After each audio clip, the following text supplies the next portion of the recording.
Alright, how's it going, guys? It's Shane here, and today we're doing a bit of an unboxing and I'll build up this land fortress.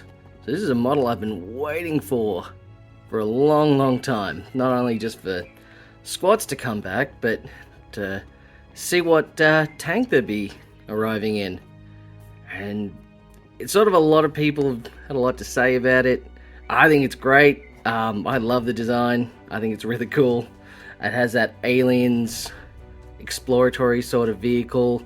A lot of sort of sci-fi from the 80s and 90s. Sort of a lot of even post-apocalypse stuff had sort of rolling around in large vehicles like this, exploring sort of world and stuff. I think it's a really good nod to that. So yeah, let me take this guy out and we'll see what we have. Now, for the size of the box it came in, you've only got the 3 sort of sets in here. So, rather large pieces. So, I'm assuming it shouldn't take us long at all to get it all assembled. I found that with the other models that came for Votan. It's all been pretty easy to do. A lot of good poses, a lot of really good looking detail on them.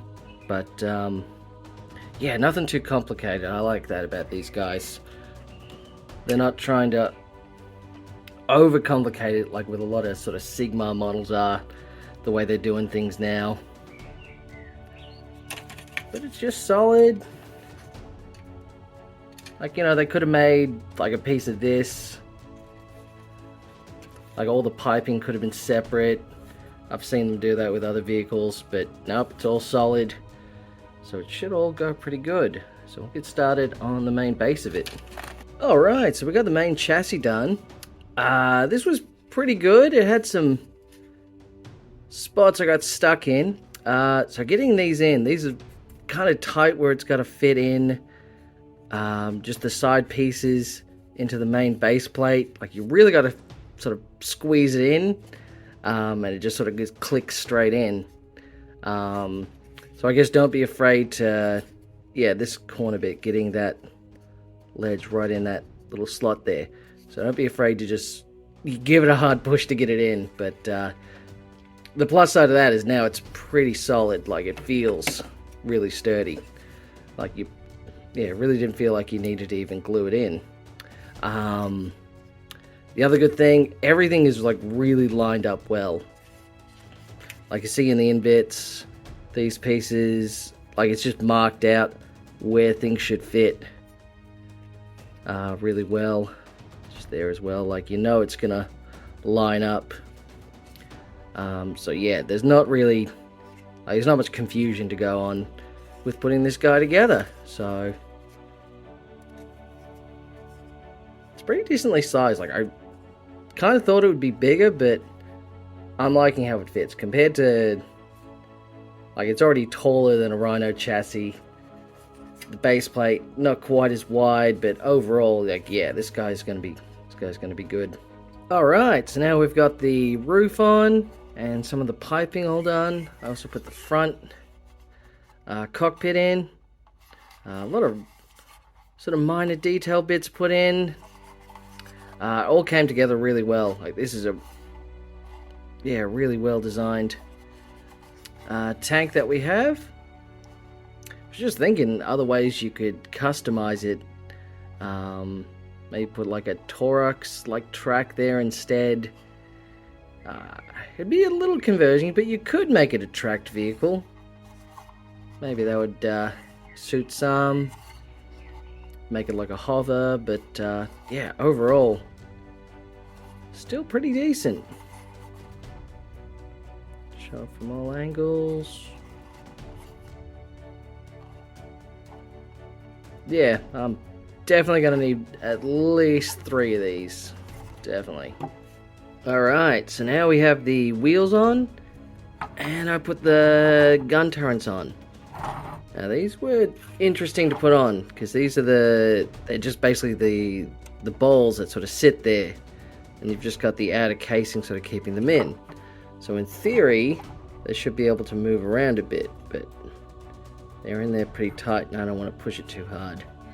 The other thing as well as you can always pull these bits out. They sit in pretty nicely, like a Lehman Russ heavy bolter weapons. So you can switch them out. I don't really plan to, because I don't think the iron beamers are that great. Just the beam rules in general. Like, it seems good. I think it should be better though. Because as they stand now, you know, shooting over something, it's short range, 18 inches or whatever, and it's only, of course, it only gets the extra hit on, like, the unit. If that had been modeled, that would be amazing. But seeing as it only gets one extra hit, and it's so easy to avoid, you just don't group up as hard. So yeah, I see it as something the enemy can really, your opponent can really avoid lining themselves up for a lot of ion beamer sort of hits. So it's sort of wasted. I think the longer range and just solid firepower of the bolted weapon is just going to be more reliable in the long run. The other one I was going to talk about, so you get, of course, the warheads. Now, the warheads, of course, are basically your hunter-killer missiles. Your three different types. Really big one, larger blast one. But, of course, you have to give up the scanner, which ignores the light cover, to put one of these in. And these are powerful, but at the same time, I think it's better just to have the rule to ignore cover. Because these are only use one. And, you know, if they miss, that's it, it's wasted, like many hunter-killer missiles always do. And as far as I'm aware, the rules for hitting things out of line of sight is still the still with the neg 1 to hit and penalty on the armor penetration. So weapons that can shoot out of line of sight are still not that reliable. So I feel, yeah, just having the scanner is going to be the better option than taking one of the one-use little warheads. But, you know, we'll see how it goes. Maybe that'll be the meta. You got to take one of the big warheads, and we'll see. But yeah, just for me, not having to worry about the beam, the positioning, just having something that's reliable shots and just something that ignores cover is just overall going to be more reliable loadout for this guy. Alright, now the other thing I wanted to mention with the weapons is, of course, the main gun. Because, of course, everyone sees this guy, the big rail rifle, and thinks, yeah, that's super powerful. Like, it's potential, because if we read its heavy magna rail cannon, yeah, 2d6, it's doing at least 8 damage, strength 17, minus 4 AP, and has the potential, it ignores invulns. Potential to mortal wound something and a whole squad. But of course, it's just one shot. And if it misses, like, you can boost this guy up so he hits on 2s. There's the strat, you can auto hit a target. So there is some fun combos you can do to ensure you're getting the most out of this guy. But a lot of the times, you're not going to come up against a target that's going to be great against. Like, it's just anti-big. So I don't know if that's really the best viable option. And of course the other one is the ion cannon. Now the ion cannon, so that's this guy here. The other thing is these are really easy to take out and replace as well. So this is going to be really good. You can even magnetize these, but you don't really even need to. Have that guy upside down, maybe. But either way, so you can replace these and they just sit there. It's great. So the ion cannon's fine. It's mostly, I mean, it's still got a really good strength to it. It's strength 8, you know, potential of 9 shots with the blast. It has the potential to take out a lot of big units. But I think the actual conversion beamer, I think this is going to be your best option to go with in the long run. Because of course that's really long range, 30 with 2 shots. This is actually a beam weapon, but with that range you can actually potentially hit so many targets with just the shots. And of course, I want to wait for an FAQ, because the rules say if it's more than 15 inches away, one additional hit is shot for each attack. Now this has 2 attacks. So does that mean if you're shooting from more than 15, does it get 4 attacks or does it get 3 attacks? So if it's the 4, then yeah, that's amazing. Because this thing is strength 8 again, AP 3, and just straight up 4 damage. So you have, yeah, you could take out, it's heavy infantry, it's heavy pretty much, it's just anti-everything. Aside from mass sort of hordes, but like I said, you got all these other weapons. You got the guy in the back with the autocannon, which is, how many shots is he? Yeah, 6 shots, that's pretty good. And yeah, all the other cannons.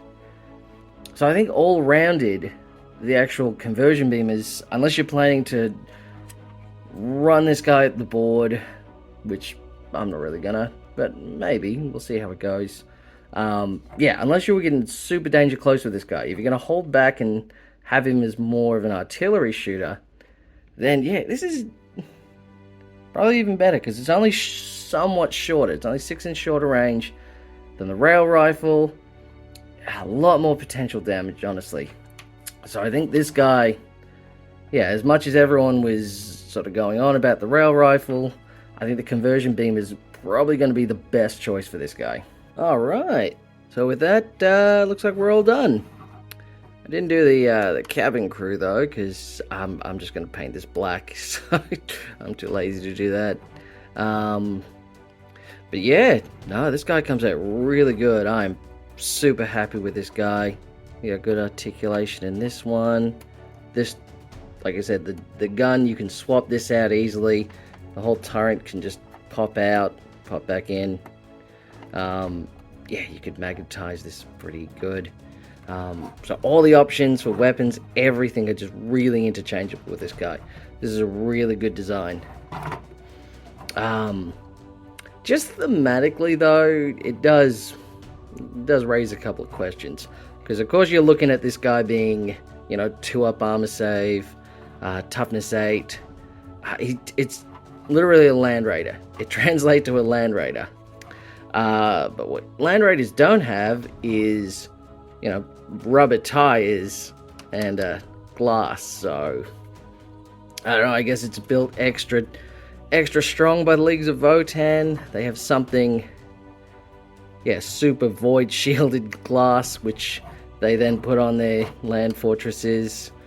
And because you look the way it's painted, yeah, they look like just normal rubber tires to me. Yeah, you know, it's basically it's like a Land Raider, just fully coated, but you know, makes you wonder, you know, maybe they're gonna scale Land Raiders to be toughness 9, like apparently Lehman Russes, I think, are getting toughness 9, so I think it's a good indication. You know, basically an Imperial Knight is not as strong as this guy. Most Knights have, you know, your 3-up armor save, so yeah, makes you wonder. But you know, I'm still happy with this. Yeah, no, this is a great kit. It was pretty fun making it. Couple of things hard to click in here and there, but overall, yeah, great result. So highly recommend. I'm going to look super forward to playing as wonderful space dwarves. So happy they're back.